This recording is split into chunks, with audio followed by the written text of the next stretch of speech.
places of the earth, they know that the gods and spirits affect man's path.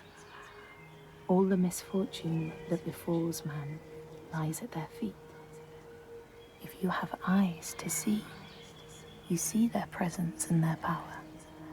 Keep your eyes open, traveler, and you might see their faces. Here, they once said that Loki lies imprisoned in a cave, trapped by his enemies, who set a serpent above to drip venom on his face. His wife, Sigyn, sits beside to catch the venom in a bowl, but when she must leave to empty it, the poison falls unabated. His pain is so great that he thrashes and writhes. And here above, we see the earth shake and break apart. Across the sea, they know that the earth is carried in the arms of a giant. When he is vexed or injured, he may not carry his burden so gently, and the world will feel his anger and pain. In a land far away, they say the winds are trapped inside the earth. They try always to make their escape, and they buffet and beat on the walls of their prison, causing the earth to quiver. And when they break through, they make their escape. They explode out in fury. In the lands of your birth, people live hidden too, in the hills and stones.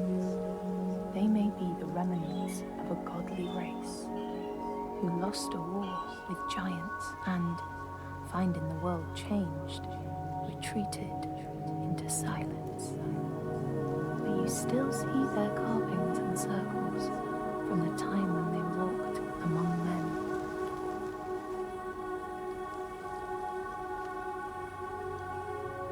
Here, they know that if times are harsh, you may ask of the hidden folk to share their bounty. And if you are strong and wise and good, they may hear your plea and send you aid.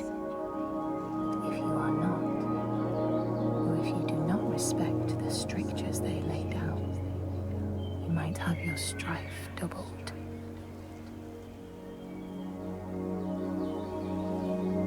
In the lands of your birth, and in these lands too, they know that people can be taken by the secret fair ones. If you are not careful and do not keep to the pathways, you may find yourself among them. In a land to the east, they know that when a traveler finds themselves lost, it is the fault of the Vadadash, who wait at the crossroads to trick souls passing by. The only remedy is to let your horse lead you home, because beasts have no souls. But if you have no horse, your soul is lost forever.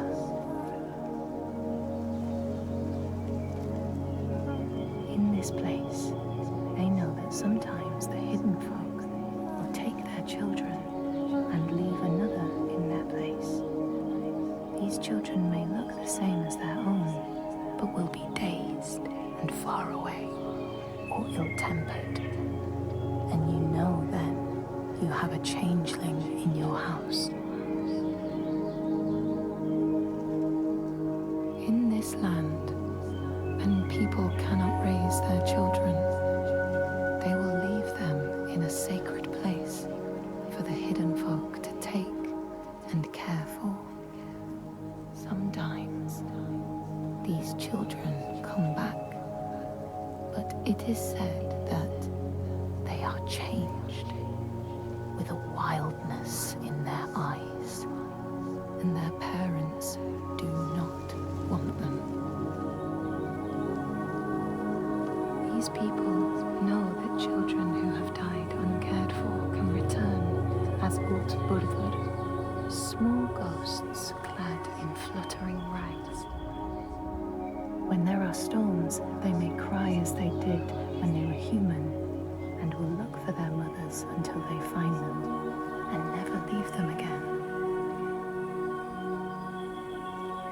In this land, you may catch sight of the Landdisasteinar, the spirits who embody the sacred places, the rivers and rocks.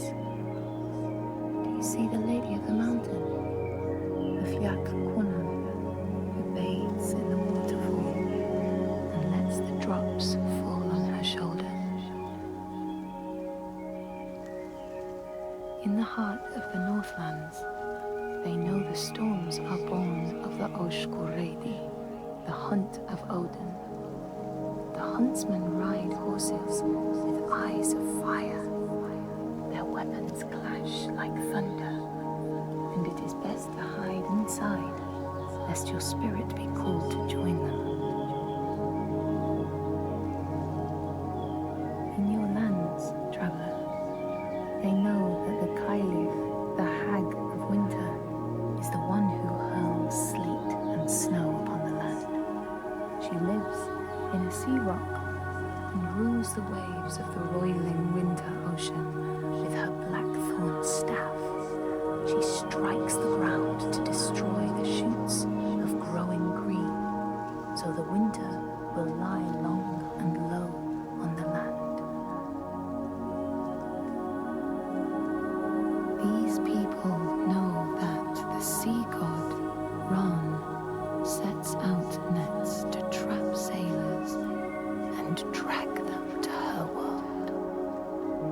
She sends the waves, her daughters, to wreck boats so she will have more men to take.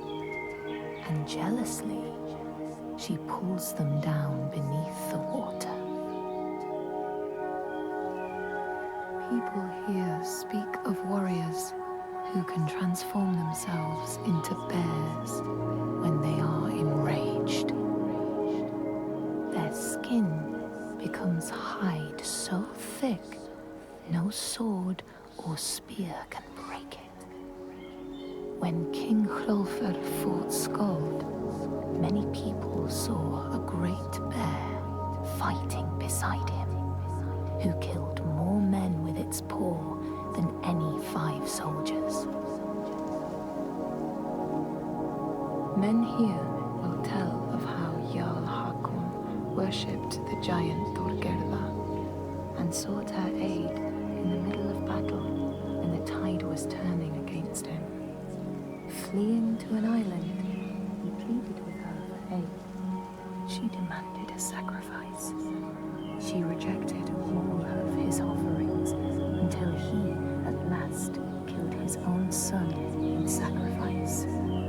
Thorgerða gave aid, and Hakon's enemies saw the giants striding amongst the ships, arrows flying from every finger and never missing their mark. Their morale was sapped, and Hakon won his battle.